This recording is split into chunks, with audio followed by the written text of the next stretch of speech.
ഒരുവൻ എന്നെ അനുഗമിപ്പാൻ ഇച്ഛിച്ചാൽ അവൻ തന്നെത്താൻ ത്യജിച്ച് തൻ്റെ ക്രൂശ് എടുത്തുകൊണ്ട് എന്നെ അനുഗമിക്കട്ടെ. തൻ്റെ ജീവനെ കൂടെ പകയ്ക്കാത്തവന് എൻ്റെ ശിഷ്യനായിരിക്കാൻ കഴിയുകയില്ല. യേശുവിനെ അനുഗമിക്കുന്ന സഹോദര, നിങ്ങൾ നിങ്ങളുടെ ഇഷ്ടങ്ങളെ ത്യജിക്കണം. യേശുവിനെ അനുഗമിക്കുന്ന സഹോദരി, നിങ്ങൾ നിങ്ങളുടെ ഇഷ്ടങ്ങളെ ത്യജിക്കണം. എന്താണ് നിങ്ങളുടെ ഇഷ്ടമെന്ന് നിങ്ങൾ തന്നെ കണ്ടെത്തണം. നിങ്ങളതിനെ ത്യജിക്കണം. യേശുവിൻ്റെ കൂടെ ആയിരക്കണക്കിന് ആളുകളാണ് നടക്കുന്നത്. യേശുവിൻ്റെ കൂടെ നടക്കാൻ എന്ത് സന്തോഷമാണെന്നോ. ലാവണ്യ വാക്കുകളല്ലേ ആ വായിൽ നിന്ന് പുറത്തു വരുന്നത്.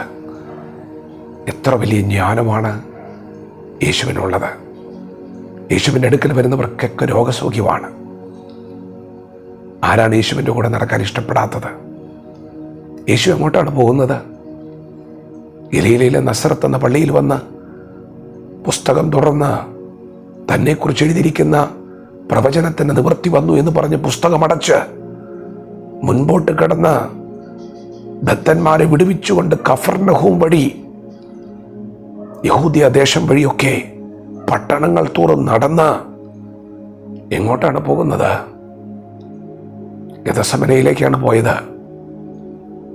കൂടെ നടക്കുന്ന ശിഷ്യന്മാർ പടകും വലയും ഒക്കെ വിട്ടവരാണ്. രാപ്പകൽ യേശുവിൻ്റെ കൂടെ തന്നെയാണ്. അവർക്കും വലിയ സന്തോഷമാണ്. എന്നും അത്ഭുതങ്ങളാണ്. ആർക്കാണ് യേശുവിൻ്റെ കൂടെ നടക്കാൻ ഇഷ്ടമല്ലാത്തത്? പ്രിയപ്പെട്ടവർ, യേശു മുൻപോട്ട് തന്നെയാണ് പോകുന്നത്. മുൻപോട്ട് തന്നെയാണ്. ഗെത്സമനയിലെത്തിയപ്പോൾ യേശു പറഞ്ഞു, ഇനിയുള്ള സമയം ഞാൻ എന്തിനീ ഭൂമിയിൽ വന്നോ അതിനു വേണ്ടിയുള്ള സമയമാണ്.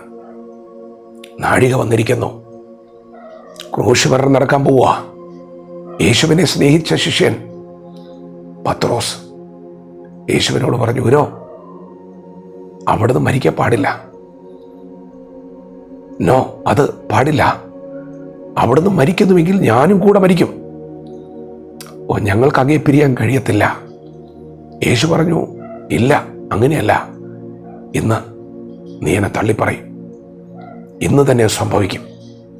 പ്രിയപ്പെട്ടവരെ, എല്ലാം വിട്ടിറങ്ങിയവനാ, പലതും ത്യജിച്ചവനാ. പക്ഷേ അവനവൻ്റെ ജീവനെ സ്നേഹിച്ചു. ജീവനെ സ്നേഹിച്ചു. തൊട്ടു മുൻപിൽ മരണമാണ്. മരണഭയം അവൻ്റെ യാത്രയെ തടസ്സപ്പെടുത്തി. പ്രിയപ്പെട്ടവരെ, സ്വർഗത്തിലേക്ക് പോകാനുള്ള വഴി അത് ഗെത്സമന വഴി തന്നെയാണ്. അവിടെ ഇച്ചിരി ഇടുക്കമുണ്ട്. ആ വഴി തന്നെയാണ് സ്വർഗത്തിലേക്ക് യേശു പോയത്. വേറൊരു വഴിയില്ല കേട്ടോ. അവിടെ ഒരു ക്രൂശ് വരുന്നുണ്ട്. നിങ്ങൾക്കൊരു ക്രൂശുണ്ട്. നിങ്ങൾ നിങ്ങളുടെ ഇഷ്ടങ്ങൾ ത്യജിക്കുമ്പോൾ ഈ ലോകം നിങ്ങളെ പകയ്ക്കും. ഈ ലോകം നിങ്ങളെ അവഗണിക്കും. അതൊരു നിന്ദയാണ്, പരിഹാസമാണ്. നിങ്ങൾക്ക് ഉപദ്രവങ്ങൾ ഉണ്ടാകും. മരണം വരെ സംഭവിക്കും. യേശുവിന് അങ്ങനെയൊക്കെ ഉണ്ടായിട്ടുണ്ട്. യേശുവിൻ്റെ ശിഷ്യന്മാർക്ക് എല്ലാവർക്കും തന്നെ അങ്ങനെ തന്നെയാണ് ഉണ്ടായത്. പ്രിയപ്പെട്ടവരെ, എല്ലാം ത്യജിക്കണം. എല്ലാം ത്യജിക്കണം. ഇഷ്ടങ്ങൾ മുഴുവൻ ത്യജിക്കണം. ജീവനെ കൂടെ പകയ്ക്കണം. ഗെത്സമന വഴിയാണ് നിത്യതയിലേക്ക് പോകുന്നത്. വേറൊരു വഴിയില്ല. ക്രൂശ് വരുന്നുണ്ട്. ലോകം നിങ്ങളെ പകയ്ക്കും. കൂടെ ചിലപ്പോൾ ആരും ഉണ്ടായി എന്ന് വരത്തില്ല. യേശുവിൻ്റെ കൂടെ, യേശുവിൻ്റെ ഏറ്റവും വലിയ കഷ്ടതയിൽ ആരെ പ്രാർത്ഥിക്കാൻ കൂടെ ഉണ്ടായിരുന്നേ? ആരും ഉണ്ടായിരുന്നില്ല. ശിഷ്യന്മാരാരും ഉണ്ടായിരുന്നില്ല. അങ്ങനെയാ.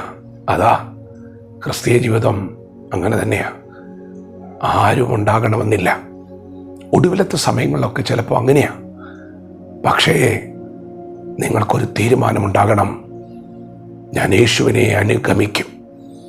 ഞാൻ യേശുവിനെ അനുഗമിക്കും. നിത്യതയുടെ തുറമുഖത്തിലേക്കാണ് എൻ്റെ യേശു എന്നെ വിളിച്ചത്. എൻ്റെ നിത്യത ഞാൻ കളയത്തില്ല. എൻ്റെ അരുമനാഥനോടൊപ്പമുള്ള നിത്യ യുഗായുഗങ്ങളുള്ള ആ വാസം ഞാൻ നഷ്ടപ്പെടുത്തുകയില്ല. ഞാൻ മുൻപോട്ട് തന്നെ പോകും. തിരിച്ചറിയണം നിങ്ങളുടെ ഇഷ്ടങ്ങൾ. ഇന്ന് നിങ്ങളതിനെ മറച്ചു പിടിച്ചാൽ നാളെ അത് നിങ്ങളെ തിരിഞ്ഞു കൊത്തും. ത്യജിക്കുക, വചനത്തോട് പ്രതികരിക്കാം. ദൈവം നമ്മെ ഓരോരുത്തരെയും അനുഗ്രഹിക്കുമാറാകട്ടെ. ആമേൻ.